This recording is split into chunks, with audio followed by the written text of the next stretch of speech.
So guys, asanteni sana kwa support yenu, wale ambao mnanisupporti, nashukuru sana. Nasema Mungu awabariki na aendelee kuwabariki.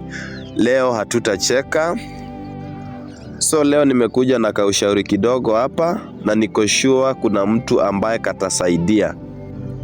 Bora tu unipe sikio yako na unisikize kwa umakini. Siku zote najua hakuna mtu ajuae kesho, na kesho ya mtu aijuae ni Mungu tu. So si kwamba tunaomba mabaya ama kuna mtu anaombea mwingine mabaya, ni ile tu hakuna mtu ajuae maisha ya kesho. So familia nyingi zinasafiri, watu wengi sana wanataka kusafiri, na watu wengi sana pia wanasafiri kila siku.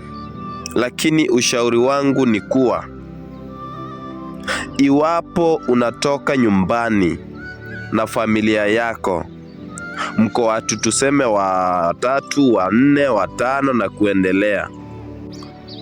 Kuna wale wanasafiri kikanisa, kuna wale wanasafiri kifamilia, na kuna wale wanasafiri kishule, na kuna pia wale wanasafiri kikazi.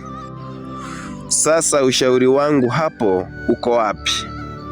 Iwapo unasafiri na familia yako, unajua mnasafiri mkiwa watu kama 4, 5 na kuendelea, safari huwa haijulikani. Mwenye kutulinda ni Mungu. Tafadhali msikae gari moja na familia yako. Kama kuna uwezekano, afadhali hata mtumie pesa zaidi, lakini mkae gari tofauti.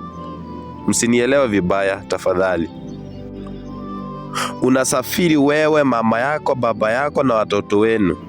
Tafadhali wacha mama akae na watoto wawili hii gari, na baba akae na watoto wawili ama watoto wengine kwa hii gari ingine. Msikae familia moja kwa gari moja. Kama ni safari inayowalazimu kuenda wote, tumieni magari tofauti.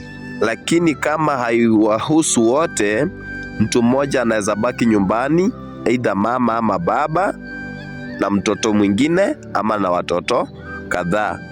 Sijui kama mnanielewa. Kwa sababu bahati mbaya ikatokea venye imekuwa vyenye, inakuanga ni vibaya sana kupoteza familia mzima. Si kwamba tumeomba mabaya, ndio sababu nimesema hakuna ajuaye kesho, na Mungu ndiye mwenye kupanga. Na iwapo umenipata vizuri, haujanielewa vibaya,